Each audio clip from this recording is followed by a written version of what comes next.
बालाजी कदम, मंचावरील सर्व मान्यवर आणि एवढ्या थंडीमध्ये सुद्धा एवढ्या मोठ्या संख्येने असलेल्या माझ्या माता माऊली भगिनी आणि तरुण मित्रांनो, वडीलधारी सर्व माझी मंडळी, माता माऊलीओ, मित्रांनो, रेणापूर हा मराठवाड्यामधील प्रदेश आणि या प्रदेशामध्ये एक गरीब माणसं लढतायत. एक रिक्षा चालवणारा, कामाला जाणारा, खुरपण्यासाठी जाणारा, अशा वर्गाच्या आणि भगवान भाभी सारखी एक सामान्य कुटुंबामधली महिला या ठिकाणी मोठ्या हिमतीनं उभा आहे. आणि म्हणून 300 किलोमीटरचा पल्ला गाठून मी तुम्हाला मार्गदर्शन करण्यासाठी या ठिकाणी आलेलो आहे. मित्रांनो, या राज्यामधली, देशामधली परिस्थिती तुम्हाला सगळ्यांना माहिती आहे. भारतीय जनता पार्टीचं पूर्वी स्लोगन होतं, काही दिवस मी त्या पार्टीमध्ये काम केलेलं आहे, राष्ट्र प्रथम.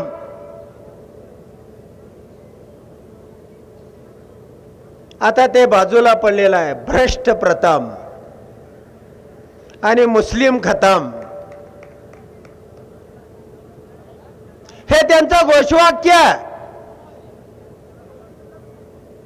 की मुस्लिम या देशामध्ये राहायलाच ना पाहिजे. कोणत्याही परिस्थितीमध्ये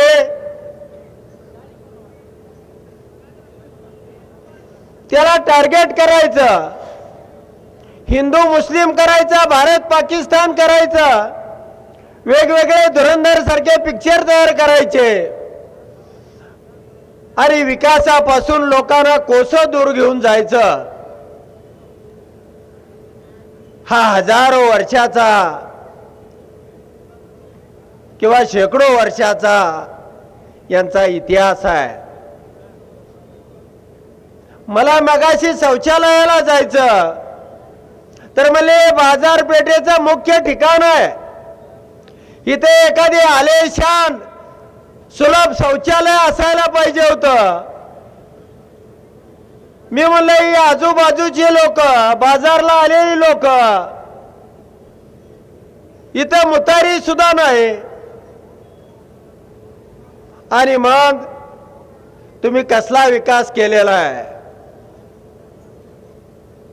तुम्ही फक्त ईव्हीएमच्या माध्यमातून मत चोरी करून देशाच्या आणि राज्याच्या सत्तेवरती आला आहात.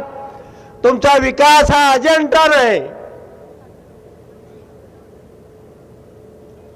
लोकसभेला अनेक राज्यामध्ये ईव्हीएम सेट केल्या, विधानसभेलाही अनेक आपल्या सगळ्या राज्यामध्ये यांनी मशीनच्या माध्यमातून सरकार आणलं आणि ज्या मशीनला फोडून, त्या मशीनला चकवा देऊन मी निवडून आलो. माझ्या तालुक्यातल्या लोकांनी बंड केलं आणि हे बंड या राज्याने नाही, या देशाने त्याची दखल घेतली. आणि म्हणून नगरपालिका निवडणुकीमध्ये विनायकरावजी पाटील साहेब, मी या मेमरी चिपची आणि त्यामध्ये असणाऱ्या प्रोग्रॅमची तपासणी करून घेतलेली आहे. राज्यामध्ये जे वातावरण मला दिसतंय, आज ही सामान्य माणूस, गोरगरीब माणूस हा या भारतीय जनता पार्टीच्या विरोधामध्ये आहे. फक्त कोणीतरी पॅनल करायला पाहिजे होतं.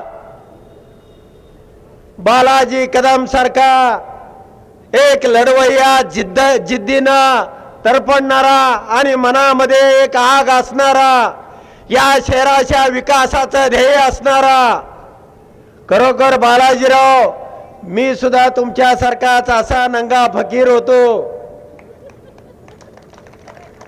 पण मी ठरवलं होतं ही व्यवस्था मोडायची आहे, एक वेगळं काहीतरी करायचं आहे, आणि म्हणून मी सुद्धा आमदारकीपर्यंत का पोचलो, मी त्या ठिकाणी पाय राहून उभा राहिलो. बालाजीच्या मनामध्ये सुद्धा ती आग आहे, तो तुमच्या रक्तामासाचा आहे,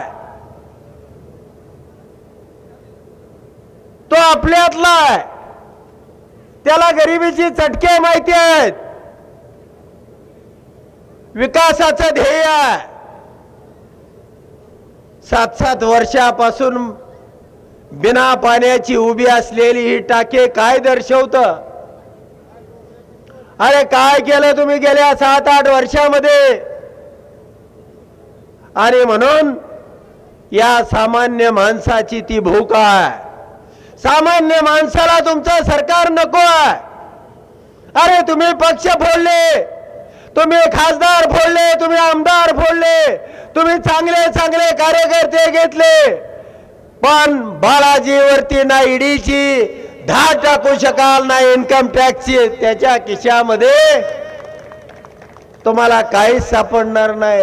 ह्या कार्यकर्त्यांना तुम्ही काय करणार? यांना बंदिस्त कसं करणार? अनेक ठिकाणी काँग्रेसला सुद्धा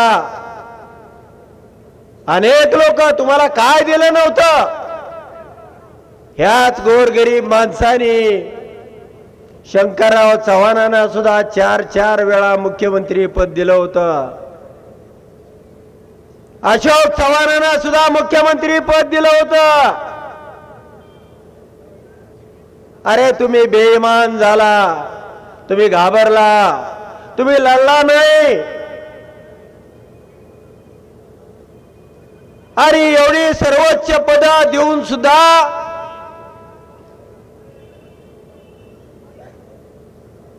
तुम्ही गोडाऊन पैशांनी भरून ठेवली, घाबरला. त्याच अवस्था कमी जास्त प्रमाणामध्ये लातूरमध्ये उद्या यांना धमकी दिली, उद्या एखाद्या बंदुकीची नळी लावली तर उद्या हे सुद्धा त्या बाजूला सामील होतील. आणि एनआई पूर्वी राणीच्या पोटातून राजा जन्मायचा, पुन्हा मतपेटीतून जन्मायला लागला, नंतर ईव्हीएमच्या चोरीमधून तो राजाचा जन्म होऊ लागला.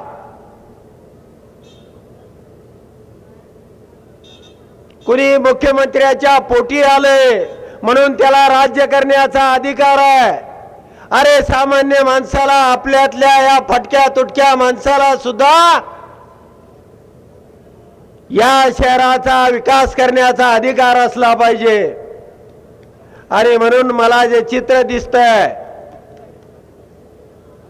हे चित्र या राज्यामध्ये एक प्रचंड आशादायक आहे. ज्या ठिकाणी आदरणीय शरदचंद्रजी पवार साहेबांच्या विचारानं पॅनल आहेत, भले ते गरीब असतील, फटके तुटके असतील,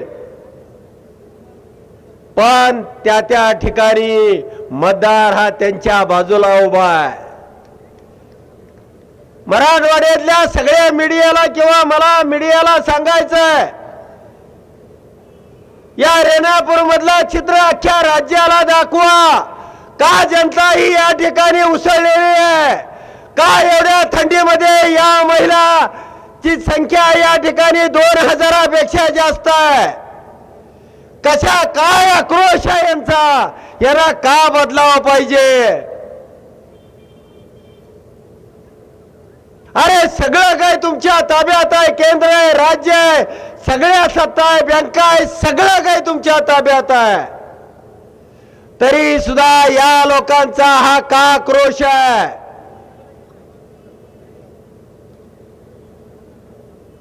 तुम्ही ईव्हीएमच्या माध्यमातून मत चोरी करून निवडून आलात, हा आक्रोश आहे. तुम्ही आमचा कधी विकास करू शकत नाही, हा आमचा आक्रोश आहे. आणि म्हणून मला या ठिकाणी सांगायचं आहे की काय वाटेल ते झालं तरी आदरणीय शरदचंद्रजी पवार साहेब यांच्या विचाराचं हे पॅनल आहे. भारतीय जनता पार्टीने तुम्हाला काय दिलं? हिंदू मुस्लिम दिलं, मराठा ओबीसी दिलं, भारत पाकिस्तान दिलं, वेगवेगळे केरळापासून धुरंधरपर्यंत पिक्चर काढले. हे कोण काढतंय पिक्चर? समाजामध्ये कोण दरी पसरवतोय? अरे गेली 12 वर्ष राज्यावरती आणि केंद्रावरती तुमचं सरकार आहे. काय रेणापूरचा विकास नाही? तुम्ही काय दिलेलं आहे? ओबीसी समाजाला सुद्धा आणि या भाबींना कुणी संधी दिली? तो कायदा कुणी केलेला आहे? आदरणीय शरदचंद्रजी पवार साहेबांनी 50% महिलांना आरक्षण दिलं. ते ग्रामपंचायत असो, नगरपालिका असो किंवा महानगरपालिका असो किंवा जिल्हा परिषद असो, ही पवार साहेबांची देणगी आहे. आणि ओबीसी समाजाला सुद्धा तुम्ही कुणाला आरक्षण दिलं? हे जे 27% आरक्षण आहे, हे मंडळ व्हीपी सिंग आणि आदरणीय पवार साहेबांची कृपा आहे. मला भारतीय जनता पार्टीवाल्यांना विचारायचं आहे, तुम्ही दिलं मराठा समाजाला आरक्षण? तुम्ही कधी दिलं ओबीसी समाजाला आरक्षण? कधी तुम्ही हिंदूंचं हित बघितलं? फक्त मुस्लिमांचा द्वेष करून, समाजामध्ये फूट पाडून आणि ईव्हीएमच्या माध्यमातून फक्त तुम्ही निवडून आलात. आणि म्हणून तुम्हाला मला सांगायचं आहे, ही रेणापूर नुसत्या रेणापूरची निवडणूक नाही. बाळाजी भाऊ तुमच्यासाठी सक्षम आहेत. निश्चितपणाने तुम्हाला सांगतो की ज्या दिवशी तुम्ही ही निवडणूक जिंकाल, मी तुम्हाला पवार साहेबांच्या वतीने शब्द देतो की बाळाजी भाऊ आणि आमच्या बागवान भाभींचा सत्कार करण्यासाठी आदरणीय शरदचंद्रजी पवार साहेबांना मी या ठिकाणी घेऊन येईन. हा विचार आहे आपला. कोणी ना कोणीतरी उभा राहणं ही काळाची गरज होती. आणि म्हणून आपले सामान्य उमेदवार असतील, उद्या निवडणुकीमध्ये पैशाचा पाऊस पडेल, पण इथं आलेल्याही माणसांनी, इथं किमान 5000 लोक आहेत आणि अजून एक घर करा, वाटेल ते करा. त्याला समजावून सांगा की काँग्रेस आणि याच्यामध्ये फूट पाडून किंवा काँग्रेस ही दलालीची भूमिका करून भारतीय जनता पार्टीला निवडून आणण्याचा प्रयत्न करते. आपण एकत्र आलो पाहिजे. आणि जरी पैशाचं वाटप झालं तरी सुद्धा तुम्ही प्रत्येकाने त्या ठिकाणी गेल्यानंतर तुतारीचं बटन दाबलं पाहिजे. आणि कोणत्याही परिस्थितीमध्ये तुम्ही या बालाजी भाऊ आणि भगवानताई आणि त्यांचे सर्व 17 उमेदवार यांना निवडून दिलं पाहिजे. मलाही थोडा अजून एक सभेचा कार्यक्रम आहे, त्या ठिकाणी जायचं आहे. पण तुम्हा सर्वांना भेटून माझा 300 किलोमीटर प्रवासाचा शिनवटा गेला. तुम्ही ताकदीनं लढा, तुमच्या आम्ही सोबत आहोत. ज्या ध्येयानं तुम्ही उठलेला आहात, ही चिंगारी, ही आग, हे यश येऊनच परतणार आहे, ही ग्वाही देणारी ही सभा आहे. आणि म्हणून तुम्हा सर्वांपुढं मी नतमस्तक होतो आणि पुन्हा तुम्हाला शब्द देतो की देशाचे नेते आदरणीय शरदचंद्रजी पवार साहेबांना या ठिकाणी तुमच्या सन्मानासाठी घेऊन येईन असा शब्द देऊन या ठिकाणी मी थांबतो. धन्यवाद. जय हिंद, जय शिवराय, जय भीम, जय मल्हार.